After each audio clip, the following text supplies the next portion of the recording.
के सामने आया है। मैं आपको इससे ज़्यादा कुछ न कहते हुए आपका टाइम नहीं लूँगा।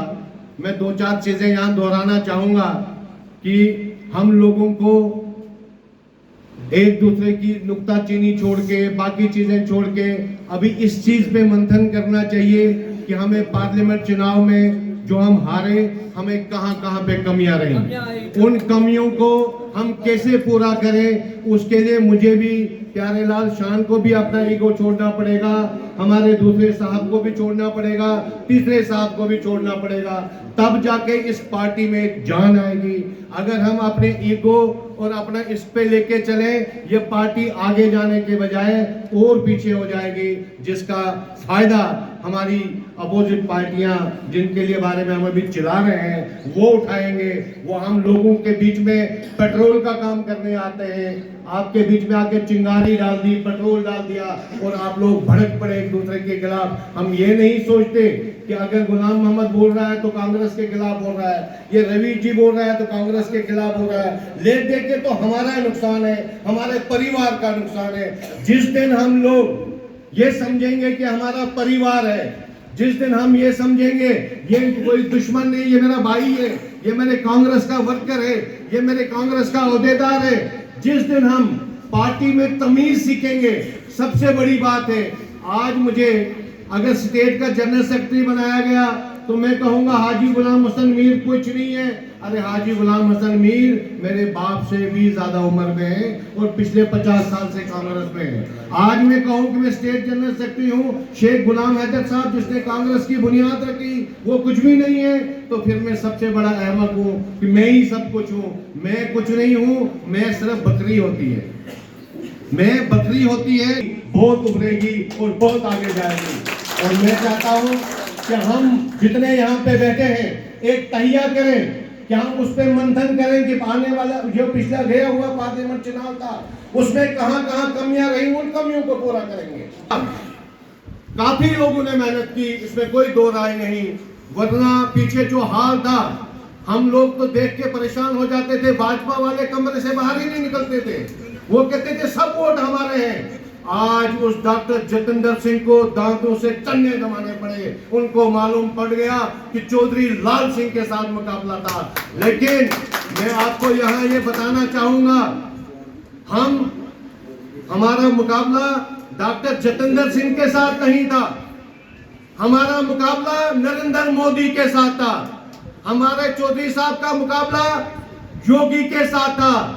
अगर उनके साथ मुकाबला नहीं होता तो ये डॉक्टर जतिंदर सिंह 3 लाख की लीड से हार चुका होता। आपने देखा नरेंद्र मोदी अपने नाम पे वोट मांगते थे, योगी आके लोगों से भीख मांगते थे कि चौधरी साहब को नहीं हमको वोट दीजिए, क्योंकि डॉक्टर जतिंदर सिंह के कारनामे ही वैसे थे। 10 सालों से वो लोगों के बीच में नहीं आए कभी।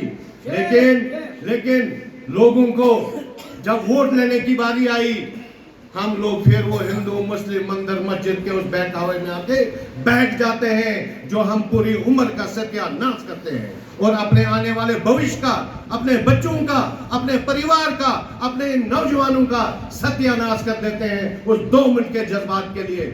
उस वक्त हम भूल जाते हैं कि ये वो चौधरी लाल सिंह है जिसने 2 बार हमारा नेतृत्व किया पार्लियामेंट में। ये वो चौधरी लाल सिंह था जिसने पार्लियामेंट हिला दी थी अपने स्पीच से। ये वो चौधरी लाल सिंह था जिसने हेल्थ डिपार्टमेंट में मिनिस्ट्री में रह के पूरे हेल्थ डिपार्टमेंट का पूरा सिस्टम खड़ा करके दिखा दिया था लोगों को। ये वो चौधरी लाल सिंह जी थे जिन्होंने फॉरेस्ट मिनिस्ट्री में रह के वो मोटे मोटे फॉरेस्टर जयपुर को दौड़ा कर 200 किलोमीटर और पूरे जंगलात का नक्शा बदल दिया था। ये वो ईमानदार चौधरी लाल सिंह ही तो थे।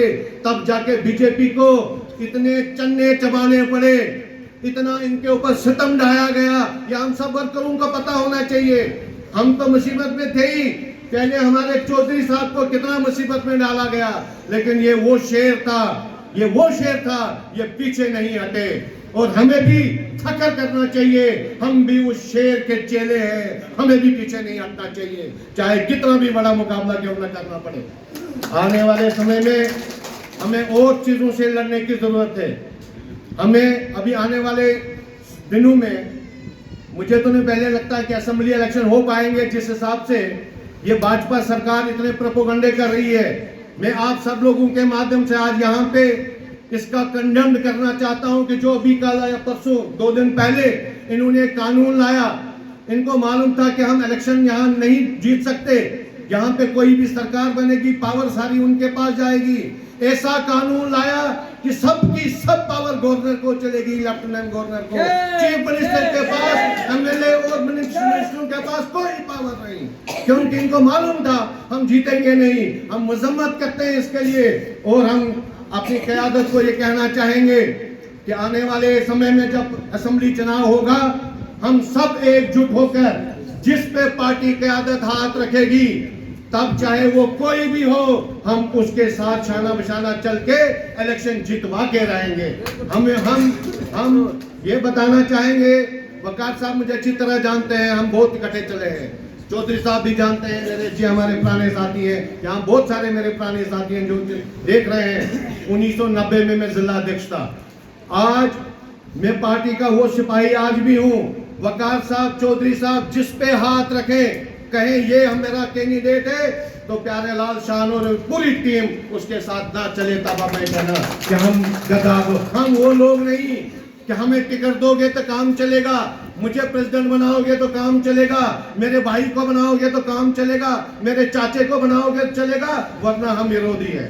वो हम नहीं है, हम कांग्रेसी थे, कांग्रेसी हैं और मरते दम तक कांग्रेसी रहेंगे। आज असेंबली इलेक्शन में हम सब लोगों को एकजुट होकर 2-4 चीजों पे मंथन करना चाहिए अपने अपने घरों में जाके। ये भाजपा वाले जो हमारा सौदा करते आए हैं 2014 से लेकर अभी तक, इनकी सरकार है। आप देखें 2014 से लेकर अभी तक एक टीचर जो हुकूमत लगा, बच्चों का भविष्य क्या बनाएगी? जो सरकार एक चपरासी नहीं लगा पाई, वो आपके बच्चों का, आपका भविष्य क्या बनाएगी? मुझे तो अफसोस है कि 5 किलो के आटे पे, 5 किलो के चावल पे हम अपने बच्चों का सौदा करते हैं। 5 किलो का राशन मोदी जी दे रहे हैं, तो नौकरी आपके बच्चों को 10 साल पहले भी नहीं मिली, 10 साल और भी नहीं मिलेगी, और हम खुश, हम कहते हैं कोई बात नहीं, 5 किलो का सौदा बंद करो, हमें 5 किलो का राशन नहीं चाहिए, हमें हमारे नौजवान को रोजगार चाहिए, हमारे नौजवानों को बेरोजगारी से हटाना है, हमें इनको रोजगार देना है, काम देना है, नौकरियां देनी है। और इतने प्रोजेक्टों की जो अभी यहाँ पे बात की, मैं उसको दोहराना नहीं चाहूंगा, पर कहूंगा वकार साहब और जो हमारे शेर अब चौधरी लाल सिंह जी आए हैं, हम इनकी क़यादत में इन कंपनियों की ईंट से ईंट बजाने के लिए आप तैयार हैं, और हम सब लोगों को एकजुट होके मुकाबले के लिए निकलना चाहिए, क्योंकि हमारे शेर हमारे साथ हैं और हम इनको हिसाब पूछेंगे। इतने 10 सालों में तुमने हमारे वर्करों के साथ, हमारे लोगों के साथ, इन गरीबों के साथ जो आपने इनका इस्तेसाल किया है, उसका हिसाब देने की बारी अब आ गई है। बाकी मैं ज़्यादा ना कुछ कहते हुए, यहाँ पे जो कुछ बातें अभी कही गई तंजीम के बारे में, तो मुझे पूरी उम्मीद है हम सब लोग जितने यहाँ पे बैठे हैं, उसमें हमारे चौधरी साहब हैं, वकार साहब हैं, हमारे नरेश जी हैं, जिला अध्यक्ष हैं, मैं भी हूँ, बाकी हैं, हम सब लोग बैठ के इस पे अच्छा होमवर्क करेंगे। और मुझे उम्मीद है कि आने वाले समय में ऐसी कोई शिकायत ना आए कि हम यहाँ पे बटे हुए ग्रुपों में हैं, और जो भी इस किस्म की हरकत करेगा उसके खिलाफ पार्टी सख्त से सख्त एक्शन लेगी, चाहे वो फिर कोई भी बंदा क्यों ना हो। और मैं ये भी कहूँगा काफ़ी दोस्तों को जो भी यहाँ पे गिला शिकवा कर रहे थे, सही बात है, बहुत सारे सीनियर साथी हमारे वकार साहब रह गए हैं जिनको ओहदा देने की जरूरत थी। ओहदा कोई तनख्वाह नहीं होती, ओहदा कोई तनख्वाह नहीं होती, पर हम चाहते हैं एक इज्जत मिले, वो सम्मान मिले उस व्यक्ति को जिस व्यक्ति ने अपने 40 साल पार्टी में गुजारे हो, उस व्यक्ति को नहीं जो 4 पार्टियां बदल के आए और हमारी पहली फहरिस्त में बैठ जाए। उस आदमी को जो 40 सालों से कांग्रेस की सेवा करता आया है, अपने अंदर कांग्रेस की आइडियोलॉजी बना के आज तक बसा हुआ है, वैसे व्यक्ति को एक थोड़ा सा इंकरेज करने की जरूरत होती है, उसको हौसला अफजाई करने की और इज्जत देने की जरूरत होती है, और वैसे लोगों को एकोमोडेट पार्टी में करना चाहिए ताकि पार्टी और ज्यादा मजबूत हो, और ज्यादा हम इसको फैलाएं, इसको हम महदूद इस कमरे में ना रखें। मैं आपको कहूं और अपने जिला अध्यक्ष को भी कहूंगा कि दूसरे प्रोग्राम में ये प्रोग्राम कहीं ओपन में होना चाहिए, बाहर होना चाहिए। सब लोगों को मिलाइए, सबको कहिए कि आप भी आइए, आप भी लाइए, 10-10 लोग सब लाएंगे, 200 लोग हो जाएंगे। अगर हम इसको प्रोग्राम को और इस कांग्रेस को हम किसी कमरे तक महदूद रखेंगे तो हम आगे नहीं बढ़ेंगे। हम पिछले 10 सालों से ये फरियादें करते आए हैं और 10 साल फरियादें करते रहो, वैसा ही चलेगा, कुछ नहीं बदलेगा जब तक हम खुद नहीं बदलेंगे, जब तक ये वर्कर नहीं बदलेगा, जब तक हम किसी की चापलूसी करना बंद नहीं करेंगे, जब तक हम हकीकत बोलना नहीं सीखेंगे, तब तक ये सिस्टम ऐसे ही चलेगा। हमें पार्टी को मजबूत करने के लिए सब गिले शिकवे एक छोड़कर सबको कांग्रेसी बनना चाहिए। सबसे पहले कांग्रेसी बनना बहुत जरूरी है। वकार साहब, मैंने आपसे पहले भी एक बार गुजारिश की थी, यहाँ हमें भुगता है, चौधरी साहब हमने भुगता है, सारी कमांड आपने सरूरी साहब को दी। आप तब हमारी बात ही नहीं सुनते थे वर्करों की, आप कहते थे अल करेगा, वांगन करेगा, सरूरी साहब करेगा। और जब सरूरी साहब अपने ठेला लेके भागा, आपको एक एक वर्कर ढूंढना पड़ा, एक एक वर्कर ढूंढना पड़ा। इसलिए आज वो ठेला मत बेचो, आप इस ठेले को अपने पास रखो ताकि ये कांग्रेस का ठेला हो, किसी व्यक्ति का ठेला ना बने। शुक्रिया, धन्यवाद।